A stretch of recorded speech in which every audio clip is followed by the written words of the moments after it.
Welcome to the Anime Audiophile Podcast. Please like and subscribe for more. Thank you. Kakashi Hiden, Lightning in the Icy Sky. Chapter 2. Historic Moment.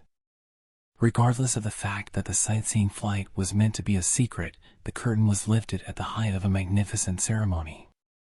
In the grassy field by the sea, decorative paper balls were split open and white doves flew free from them, a drum and fife band marched about, and confetti danced in the air. It went without saying that the guests of honor who were to ride the Tobishakimaru, and even the mere attendants who had been placed at their disposal, all expressed their respect for the historic moment and watched the ceremony in full dress.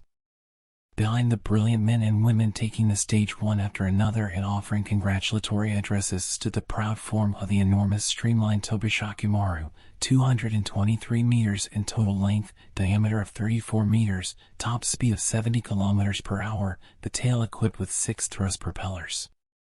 A gondola compartment was attached to the bottom of the massive body.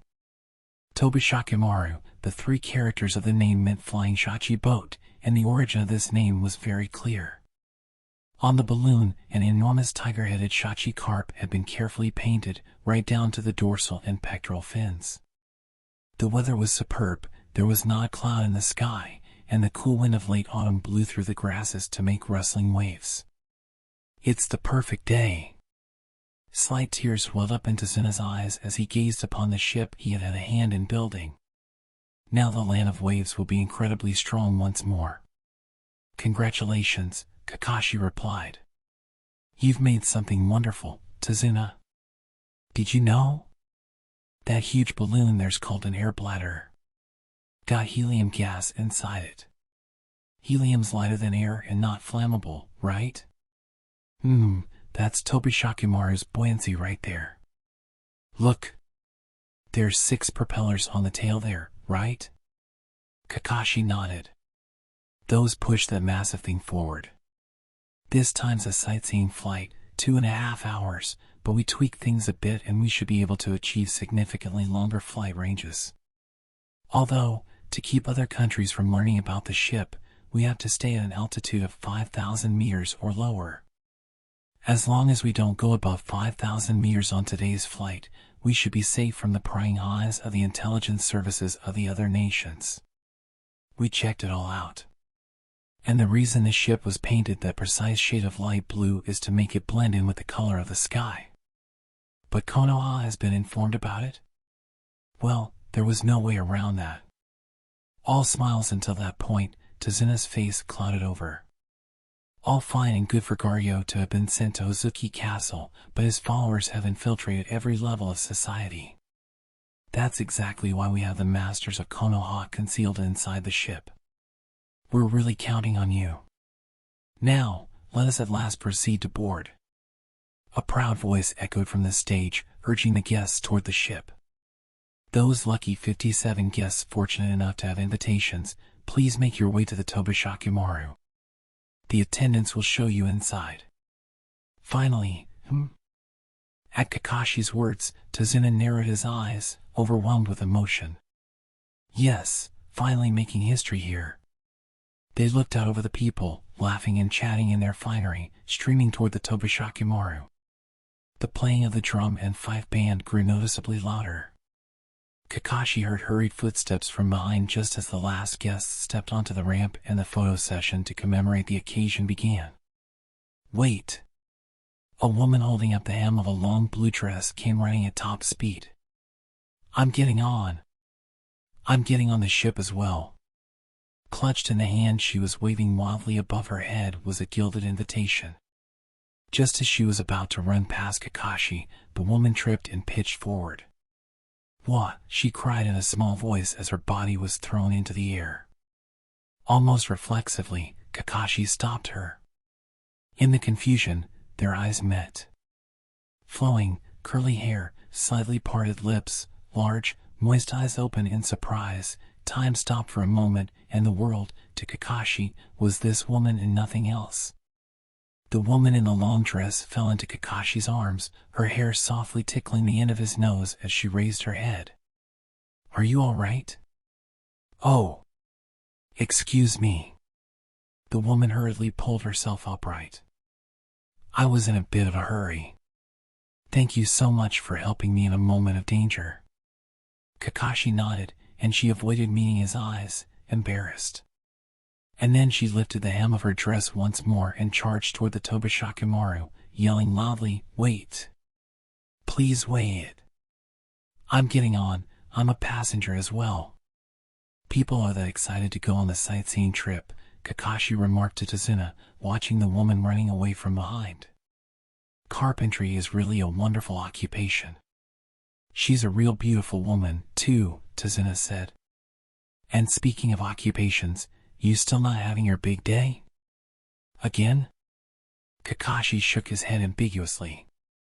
His eyes were turned toward the Tobishakimaru waiting to take off as the woman in the long dress rushed to the gangplank. I don't really know, but isn't the Hokage inauguration ceremony kinda like a wedding between you and Konoha? Yes, Kakashi answered upsetly, staring at the propellers on the tail. I guess you could say that. Then it'd be strange not to have doubts. And all the more so with everyone expecting so much of you. Kakashi looked closely at the gondola bathed in the morning light, casting a black shadow on the green grasses. For instance, suppose that beautiful woman just now was seriously chasing after you to marry her.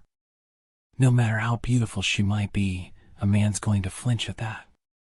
But Tazuna's voice was for the most part not reaching Kakashi's ears. You don't say.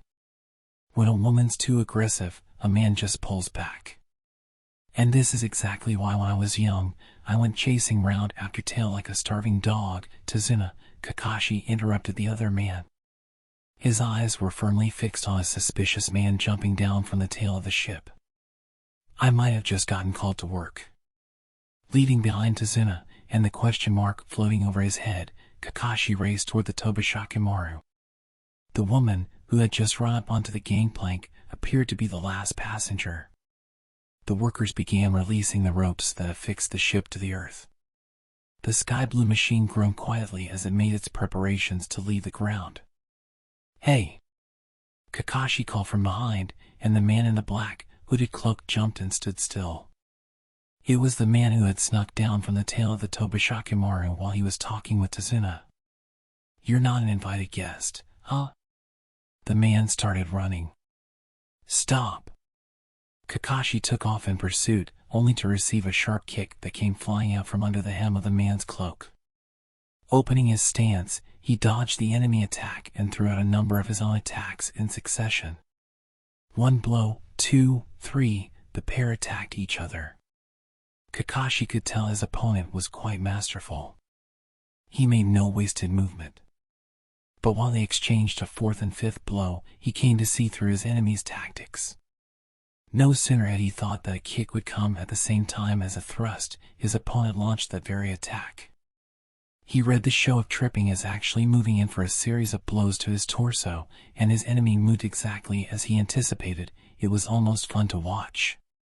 Kakashi knew this attack pattern only too well. On top of that, he felt absolutely no bloodlust here, nor the minutest sense of any ninjutsu being activated. As if to confirm his suspicions, that back might have been covered in a black cloak, but lowering his head and dodging a kick, Kakashi charged at his enemy.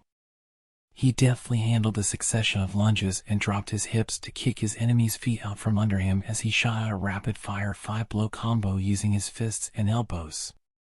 Crack. WHMP. Aya. Sent flying, the enemy fell to the ground, legs and arms spasming. My. Kakashi approached his opponent and pulled back the hood hiding his face. The fact that you're here means that guys come too, Below the hood was the face of an unconscious Rock Lee. Infinity slipping through the crowd of onlookers and picture takers, Kakashi jumped up onto the last rope tying the Tobishakimaru to the ground. He molded his chakra and swiftly climbed up with the power of his arms alone. Kicking with his legs to raise his body up, Kakashi took advantage of the centrifugal force and flew onto the body of the ship in a single leap. He caught a glimpse of the passengers inside in their finery through the window of the gondola. Not one of them had noticed Kakashi passing by outside. He lay face down on the envelope, the side of the air bladder, then stood and ran up diagonally, heading for the tail as the crosswind pushed at him. But, he thought, that's some job with that body, avoiding the eyes of the jonin set up all over the ceremony grounds and sneaking onto the Tobishakimaru. Or maybe he bought off a jonin? Below the slowly ascending ship, the spectators gradually grew smaller and smaller. Kakashi, having arrived at the tail of the ship, hung by one hand from the cover of the drive area. Inside were the propellers, about 5 meters each in diameter. He probably got in through here. I have to get in there too before the propellers get going. He had this thought at almost the same time as the third propeller from the right started rotating. WHK, WHK, WHK. With a low rumble, the propeller gradually picked up speed. The Tobishakimaru started to turn gently toward the right. The air high up in the sky was much colder than he expected. The wind grew stronger as they gained altitude. Kakashi focused the chakra in his limbs and crawled along to the opposite side of the engine area so he wouldn't get buffeted by the wind. When the ship stopped in the air for a moment, as if it had finally determined its route, the third propeller from the left appeared to be about to start spinning. By the time Kakashi dove into the drive area, fighting the wind, the propeller had begun to spin slowly. After firmly planting his feet, he jumped headfirst through a gap in the rotating propeller. Fortunately, given that it wasn't rotating at top speed yet, he managed to make it through without his body bursting like an overripe tomato against the enormous blades. But before he could even heave a sigh of relief, the propeller had picked up speed to rotate with a great deal of force and threatened to suck him in. NGH. Even using the chakra of his whole body and clinging to the interior of the drive area, the wind speed threatened to peel his body away and back into the propeller. Still, he inched forward and somehow managed to escape the engine area. He looked around. The route directly ahead of him was blocked by the buoyant air bladder, but there was a ladder that led to the engine area, and he used this to make his way down toward what seemed to be the engine room. His ears picked up a strange sound. Shooting his gaze around the area, he spotted a person in a wheelchair, wearing the exact same black hood as Lee, racing along the scaffolding suspended above the engine room. "You're not getting away from me." Kakashi leapt over the railing to drop down to the scaffolding. Even farther down seemed to be the ship's hold, and he could see several large wooden boxes piled up there. The man in the wheelchair kept advancing, staggering somewhat, on the scaffolding running parallel to the beam upon which Kakashi stood. Kakashi kicked off the scaffolding and leapt across the room to the other scaffold. "What are you up to, guy?"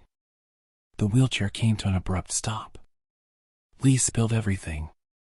Kakashi sighed and shook his head.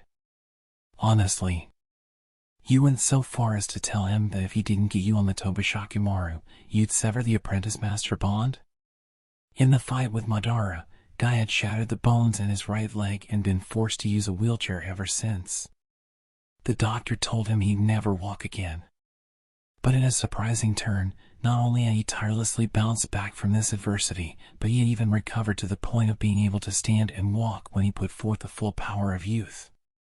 "Even without Lee, I can do whatever I want when I want to," Guy said. "With this body, I'm proof a person can live just fine without one or both legs." "Now, look," Kakashi glanced at Guy's cast-covered right leg. "You went to the trouble of sneaking into the Tobishakimaru just for that? Get it, Kakashi? I'm not done as a shinobi quite yet. 2,000 pistol squats with just my left leg are nothing. I might be in a wheelchair, but when I feel like it, getting into a boat like this is a piece of cake. MWA ha ha ha." Kakashi simply stared with cool, half-closed eyes at the boundless optimism of the man before him. "And I'll tell you right now, I didn't particularly want to get on this ship," Guy argued. "I had absolutely no interest in humanity's first flying ship or what have you. The scenery from 5,000 meters up in the air? What good is looking at that going to do you? I don't even care how it's possible exactly for a boat that's 223 meters long and weighs over 200 tons to fly anyway." "Ah, come on," Kakashi thought. "You just really wanted to get on this thing. What? What's with that look? You know, you used to get terrible motion sickness. What's wrong? Kakashi couldn't suppress a sigh.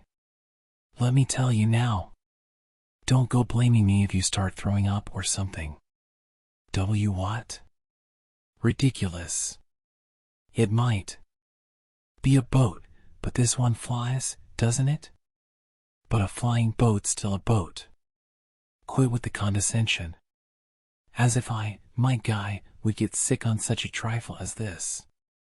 But no sooner were the words out of his mouth than his face went pale, and he was struggling to hold down whatever was coming up from his stomach. Just what are you planning to do? Honestly, this is ridiculous.